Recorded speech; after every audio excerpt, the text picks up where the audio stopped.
Yes.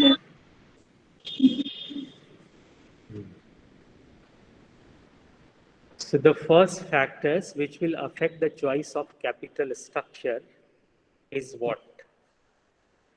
We have to understand only two things for each point. That capital structure means debt, equity. How much debt, how much equity. Or the you have to answer that more debt or more equity. Correct? For each of the points, you have to understand that in this situation, for what it would be more debt and for what it would be more equity. If this is clear, it means you have understood the point. Got it? So, cash flow position. If the cash flow position of the company is good, it means you can have more debt, right? Right? Cash flow position good or high, then more debt. Reason why it is so? Because if you have enough of the cash flow with you, then you can make the payment of your fixed obligations like interest. You can pay them easily. So it is always easy for you to correct. Now, here one statement is given in your book. Please underline it. It must be kept in mind that a company has cash payment obligations for a normal business operations. तो normal business operations के लिए अगर हमारे पास में cash flow अच्छा है तो हम आराम से डेप्ट मार्केट से ले सकते हैं और इन्वेस्टमेंट इन फिक्स एसेट्स में इन्वेस्टमेंट के लिए चाहिए आपको और तीसरा चाहिए फॉर मीटिंग द डेप्ट service commitment that is payment of interest and repayment of principal amount right तो अगर ये थर्ड वाला ही मेन पॉइंट है जिसके कारण आप ये कह सकते हैं अगर कैश फ्लो पोजीशन बढ़िया है तो हम ज़्यादा डेप्ट रख सकते हैं क्लियर है बात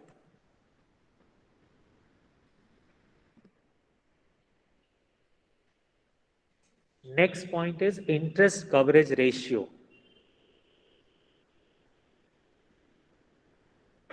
see in your class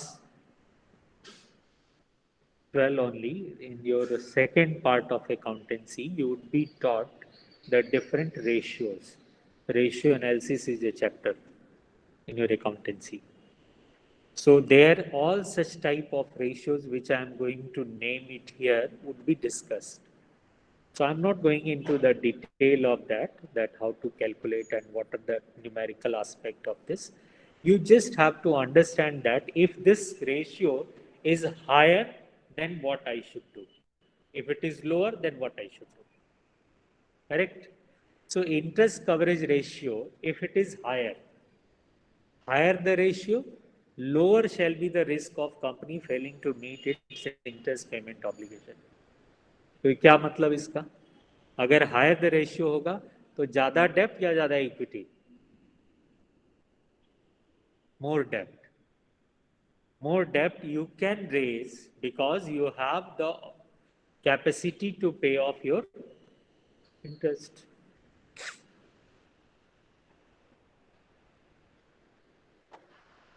third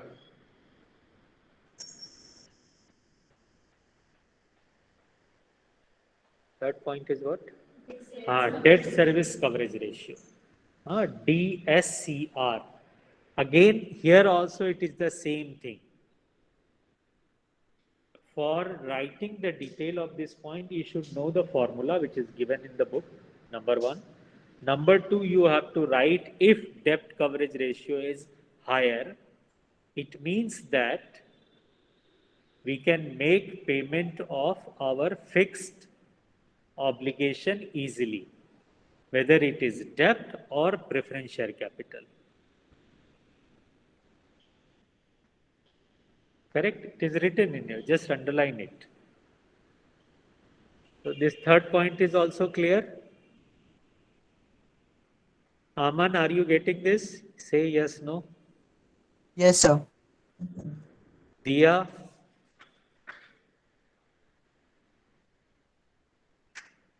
Diya is there?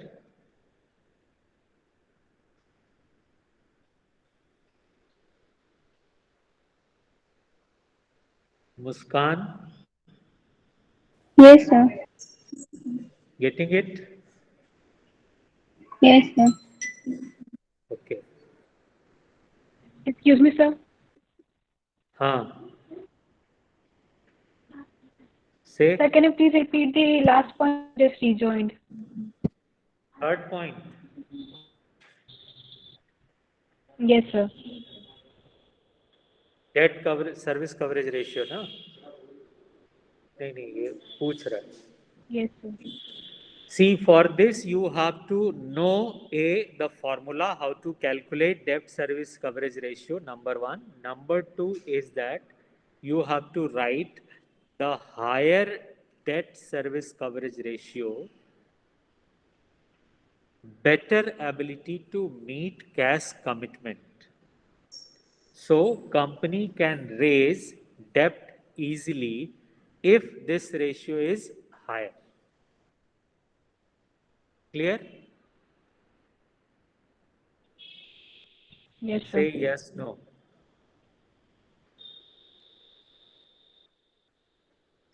Next Yes, is sir. ROI, return on investment.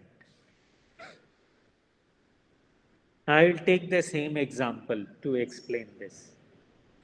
Uh, Just read it, what is written. If ROI of the company is higher, it can choose to use trading or liquidity to increase its EPS. That is, its ability to use debt is greater. बस रुक जाओ. Again, the what is the conclusion? If ROI is higher, you can go for more debt. Higher means more debt. Conclusion. Now understand it. ROI is higher means what? Like if you take the example of given in your book, that says what?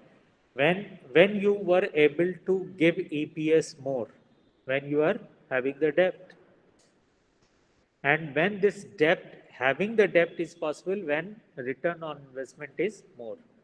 Otherwise, in the second situation, when the profit was declined, then there was no benefit of trading on equity. When there is no benefit of the trading on equity, means it is useless to now issue the debt. Because after issuing even the debt, you won't be able to give the benefit to your shareholder. Correct? Fifth is cost of debt. We will compare it with the equity and please learn it, remember it. Equity is always costly. It may sound little weird to you, but it is a fact that equity is costly in comparison to debt. When you take the loan from the bank, they charge some amount like 14%, 15%, maximum 10%, 12%. Isn't it? So this much only is the amount which you have to pay for loan. True. But in any case, what is the cost of the equity? The dividend. And dividend is usually higher than this. Otherwise, why people will invest in equity? है ना, हम business क्यों करेंगे? अगर हमें bank में रुपया जमा करने से जो पैसा मिल जाएगा तो हम बिजनेस क्यों करेंगे? बिजनेस करने से ज्यादा रिटर्न मिलता है तभी तो हम बिजनेस करते हैं, राइट? और बिजनेस करने का मतलब क्या? शेयर होल्डर होना, मालिक होना बिजनेस का. तो जो रिटर्न होगा वो हमेशा शेयर होल्डर के लिए ज्यादा होता है, यानी डिविडेंड ज्यादा होता है, इंटरेस्ट कम होता है. इसलिए कॉस्ट ऑफ डेप्ट जो है वो हमेशा ज्यादा होगा. करेक्ट? तो आपको इस केस में कॉस्ट ऑफ डेप्ट अगर कम है तो हमको डेप्ट के थ्रू पैसा रेज करना चाहिए, है ना, जो कि हमेशा कम ही होता है. फिर आता है टैक्स रेट. ये जरा पढ़ना. Since interest is a deductible cost, debt is affected by the tax. The points in our examples are going at the 10% since the tax rate is 30%. The after tax cost of debt is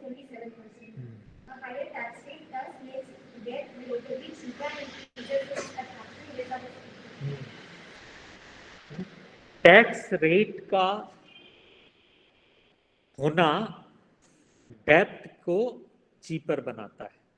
आप उस example में देख लीजिए, 30%, जैसे 30% की जगह अगर मान लो 40% टैक्स हो तो देखना आपका और बेनिफिट हो जाएगा, ईपीएस को ज्यादा पैसा मिलेगा, है ना। घटा बढ़ा करके देख लेना, उस एग्जाम्पल में कर लेना एक बार, तो आपको ये बात तुरंत समझ में आ जाएगी। टैक्स रेट, तो higher the tax rate better the possibility of debt.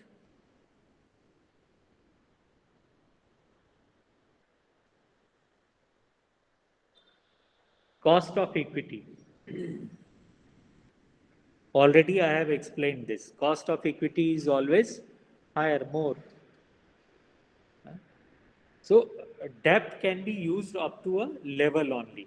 एक सीमा के बाद एक लिमिट आ जाएगी, and then you can't raise the fund. All fund you cannot raise through debt. There should be some equity. Though the cost of equity is higher, but then also you cannot discard it. You cannot say that I will go for only debt. It is not possible. So you have to have the equity, in spite of having the cost of equity is high. Next is flotation cost. Flotation cost means when you are raising the fund, then how much amount you are spending. तो equity को float करने का कितना cost आ रहा है, डेप्ट को करने का कितना आ रहा है, उसको भी कैलकुलेट कर लो और उसके हिसाब से आप डिसाइड करो ज्यादा डेप्ट लेना चाहिए कि ज्यादा इक्विटी लेना चाहिए।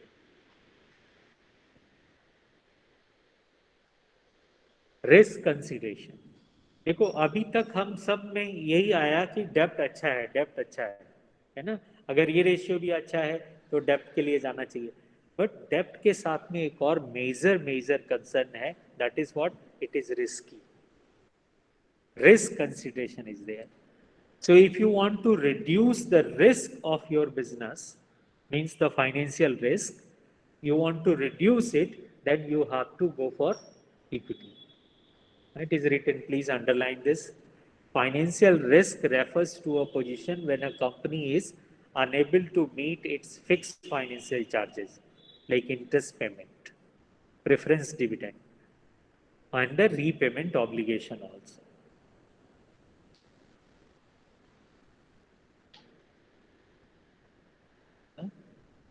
अच्छा, फाइनेंशियल रिस्क के अलावा एक और रिस्क होता है जो हमने क्लास 11 में पढ़ा था, causes of business risk. Remember, causes of business risk 4 types. हाँ हाँ, वाह, अदर कॉजेज, पॉलिटिकल नहीं, other causes, that includes all these things, economic, natural and human cause, human and other causes, right? तो इसको क्या बोलते हैं, बिजनेस रिस्क बोलते हैं। तो ये बिजनेस रिस्क भी है। अगर ये रिस्क आपके बिजनेस में ज्यादा है तो आपको ज्यादा डेप्ट नहीं रेज करना चाहिए, फिर ज्यादा इक्विटी रखनी चाहिए। समझ आ गई बात? तुम लोग लिख रहे हो ना साथ साथ में, किस पॉइंट में क्या चीज होने से डेप्ट ज्यादा, इक्विटी। आप चाहो तो ऐसे भी लिख सकते हो।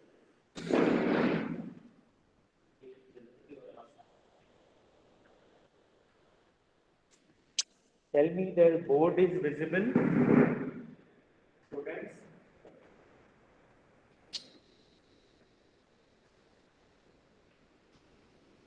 ऐसे बना सकते हो, उसी हेडिंग के साथ में डी लिख करके आप कर लेना, ज्यादा डेप्थ रख सकते हैं, इक्विटी कम रख सकते हैं। इसमें रिवर्स होगा, उसमें एरो बदल देना।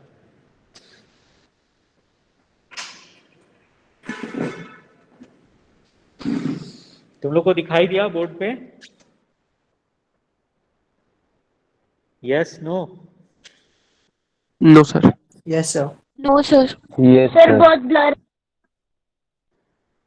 अच्छा, तुम्हारा नेटवर्क का इशू है। हमने ये बोला कि वहां पर डेप्थ लिख करके उसके साथ में एक एरो बना लो। इफ इट इज हायर तो एरो को अप, ऊपर की तरफ बना लो। डेप्थ कम रखना है इस केस में तो डी लिख करके एरो डाउन कर दो। तो इससे तुम्हें याद रहेगा, ठीक। Flexibility,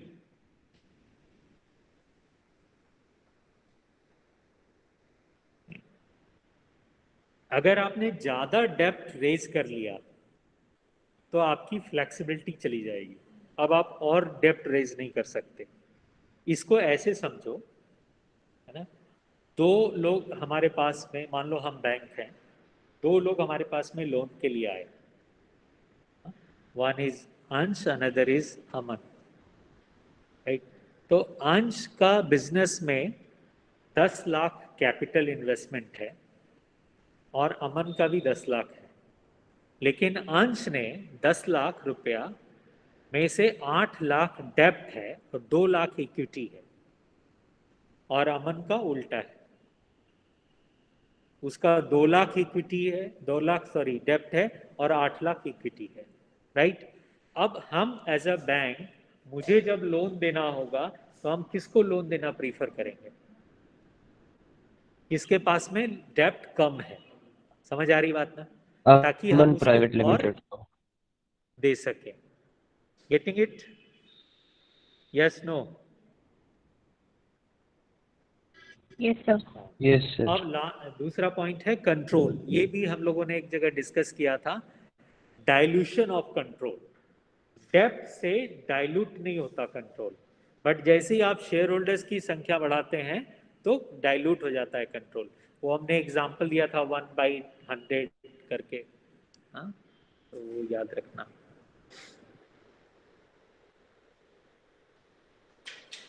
then 12th point says regulatory framework. देखो, हम जो भी इशू करते हैं कैपिटल मार्केट में, शेयर चाहे डिवेंचर, ये सब सेबी द्वारा गाइडलाइंस, सेबी के गाइडलाइंस से होता है ना? कुछ कंपनीज के भी लॉ हैं, तो उन सब लॉज को भी हमको ध्यान में रखना है, उसके बाद फिर हमें डेप्ट या इक्विटी रेज करना है और कैपिटल स्ट्रक्चर बनाना है, ठीक। फिर आते हैं stock market condition. Stock market condition जैसे इस समय में, अभी पैंडेमिक की सिचुएशन में स्टॉक मार्केट कंडीशन थोड़ा डाउन है ना, अभी सेंसेक्स नीचे चल रहा, निफ्टी नीचे है। तो अभी इस समय में अगर हम इक्विटी के साथ में अगर चाहते हैं कि हम फंड रेज कर लें तो इट इज़ डिफिकल्ट, अभी इक्विटी में कोई भी पैसा लगाने को तैयार नहीं है। हाँ, डेब्ट में थोड़ा बहुत पैसा आ सकता है, हालांकि स्टॉक मार्केट का सिचुएशन अभी बहुत बढ़िया नहीं है, लेकिन फिर भी अगर इक्विटी और डेब्ट दोनों ऑप्शन है हमारे पास, तो डेब्ट से पैसा रेज करना आसान है, इक्विटी से पैसा रेज करना मुश्किल। तो स्टॉक मार्केट कंडीशन पे भी डिपेंड करेगा। स्टॉक मार्केट कंडीशन में क्या लिखोगे? If it is good, Sensex is high, then more equity. If Sensex is low और stock market condition is not good, then go for डेब्ट। बुलिश बेरिश मार्केट समझते हो गए? तो बुलिश मार्केट सिचुएशन अगर है तो डेब्ट और इक्विटी दोनों में से जो चाहे आप उसी से रेज कर सकते हैं। अगर बेरिश मार्केट ट्रेंड है तब फिर बहुत मुश्किल होगा डेब्ट से रेज, सॉरी इक्विटी से रेज करना, डेब्ट से थोड़ा बहुत पॉसिबल है।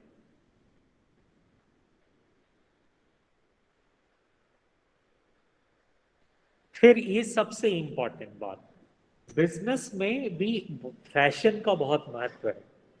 फैशन माने ट्रेंड।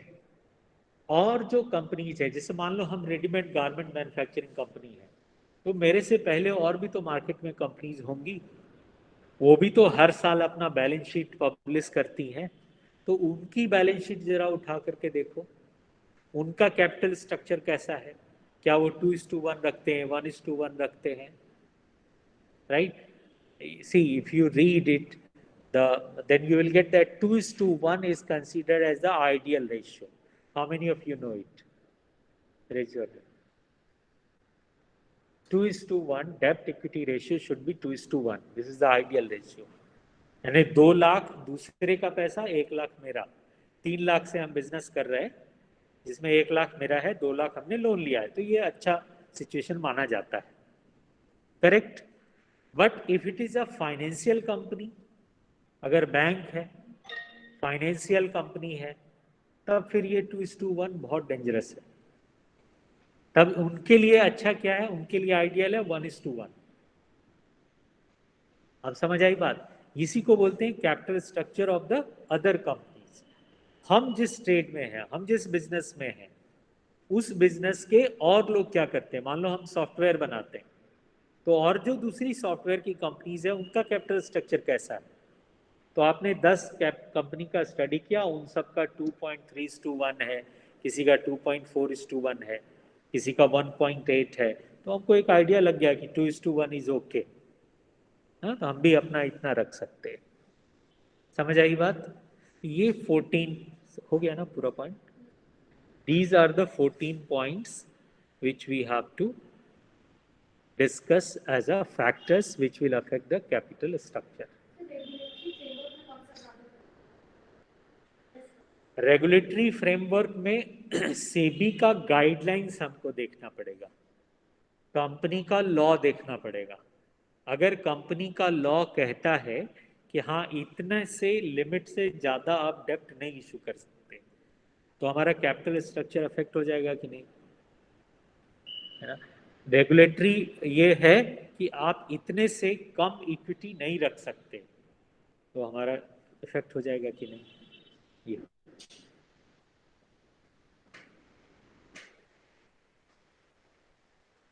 ठीक है। इसमें से 14 में से कोई भी पॉइंट में अगर कुछ कंफ्यूजन है, एक बार फिर से आप देख लो अपने लेवल पे, हर एक हेडिंग को देखो और अपने मन में जवाब दो कि इसमें डेप्थ ज़्यादा या इक्विटी कम, या कब डेप्थ ज़्यादा कब इक्विटी कम।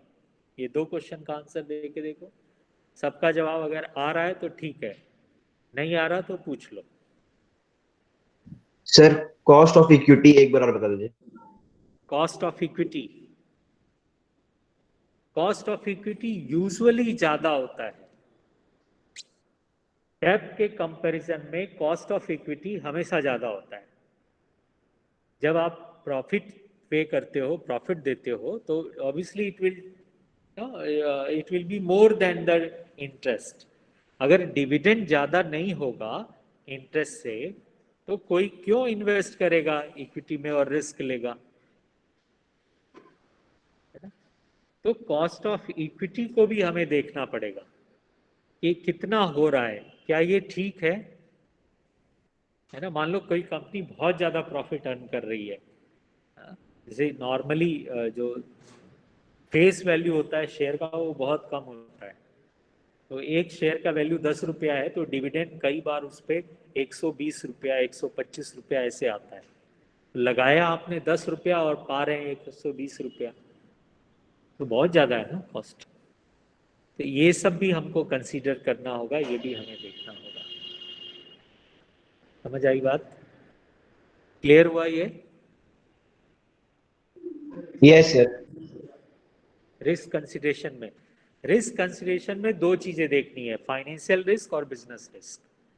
अगर हमारे बिजनेस का, जिसका हम फाइनेंशियल मैनेजमेंट कर रहे हैं, उसमें फाइनेंशियल रिस्क ज्यादा हो जाता है जब डेप्थ ज्यादा होता है, तो रिस्क कितना आप बियर कर सकते हो, कितना रख सकते हो, ये आपको देखना पड़ेगा। दूसरा, कुछ बिजनेस ही ऐसे होते हैं जिसमें रिस्क ज्यादा होता है।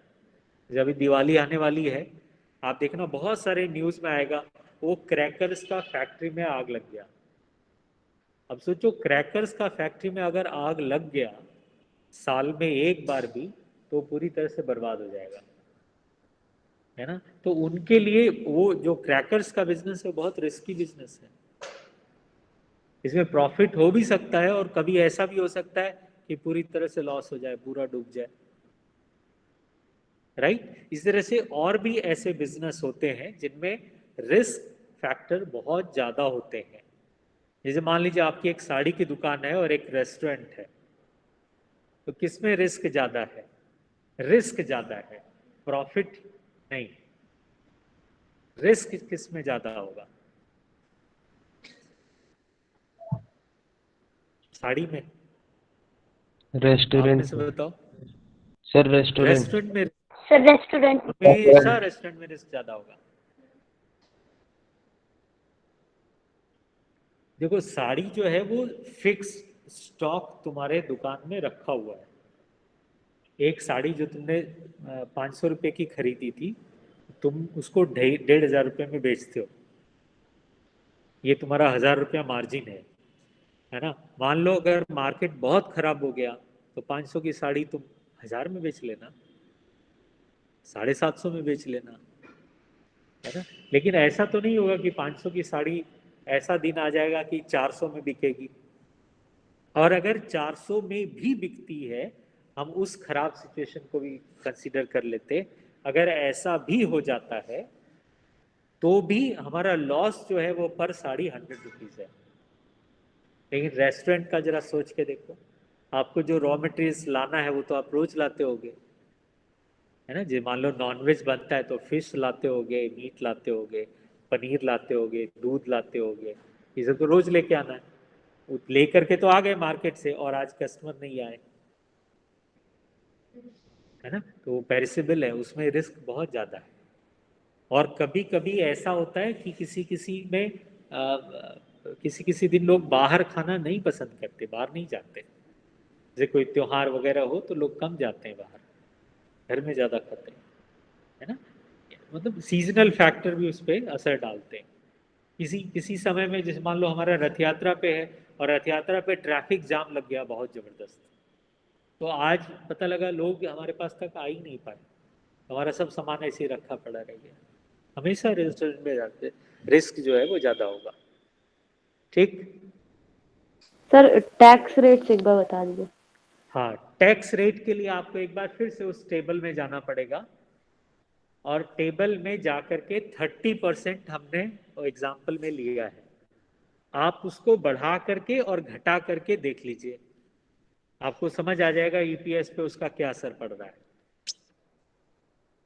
और एक बार ये अगर कर लोगे तो जिंदगी भर टैक्स रेट पूछोगे नहीं, इतना बढ़िया से समझ आ जाएगा।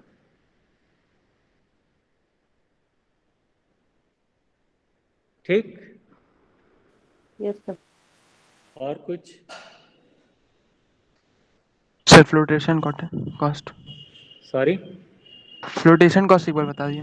फ्लोटेशन कॉस्ट माने उस पर्टिकुलर फंड को रेज करने के लिए, डेब्ट चाहे इक्विटी, उसको रेज करने के लिए जो खर्च करना पड़ रहा है उसको फ्लोटेशन कॉस्ट बोलते हैं। उसका कॉस्ट क्या है? Cost of equity, cost of dividend क्या होगा, कॉस्ट ऑफ डेब्ट क्या होगा? Interest, dividend. लेकिन फ्लोटेशन कॉस्ट क्या होगा? फ्लोटेशन कॉस्ट होगा वो अमाउंट जो आपने इसको रेज करने के लिए खर्च किया है। जैसे पेपर में एडवर्टीजमेंट दिया होगा शेयर इशू करते समय में, वो इसमें आएगा। आप बैंक को जिसके थ्रू आप ये कलेक्ट कर रहे हैं इक्विटी चाहे डिवेंचर, उसको आप कुछ कमीशन देते हैं, तो ब्रोकरेज, वो कमीशन, स्टॉक एक्सचेंज में आपको अपनी लिस्टिंग करानी होती है, उसके लिए चार्जेस लगते हैं, ये सब चार्जेस फ्लोटेशन कॉस्ट में आते हैं। तो अगर फ्लोटेशन कॉस्ट डेप्ट का ज़्यादा है तो हम चाहेंगे कि हम डेप्ट ज़्यादा इशू ना करें। फ्लोटेशन कॉस्ट अगर इक्विटी का ज़्यादा है तो हम चाहेंगे कि इक्विटी ज़्यादा हम रेज ना करें। ठीक।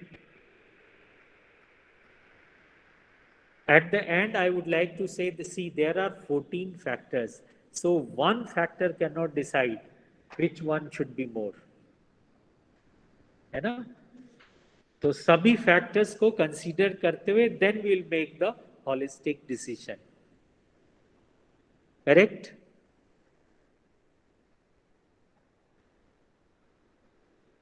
Understood it? बस आज के लिए इतना काफी है।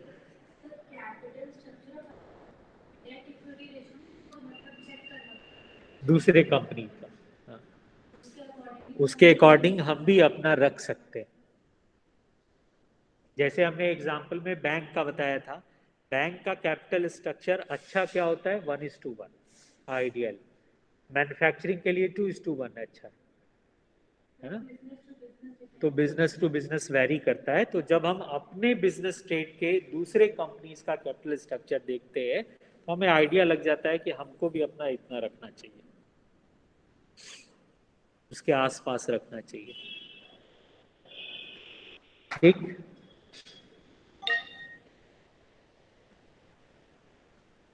Any question? Now, out of these 14 points or today's discussion, what was the best things which you liked? Aha moment. Please, all of you write in chat. I will read for you. आप लोग यहीं बोल सकते हो.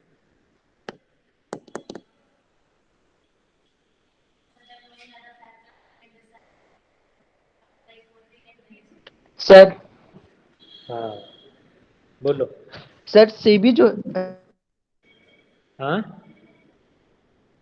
Actually body है sir, तो sir तो वो सिर्फ गाइडलाइंस देती है ना सर, तो इसको रियल लाइफ में सर कंपनीज इसको फॉलो ऐसे करती तो नहीं है?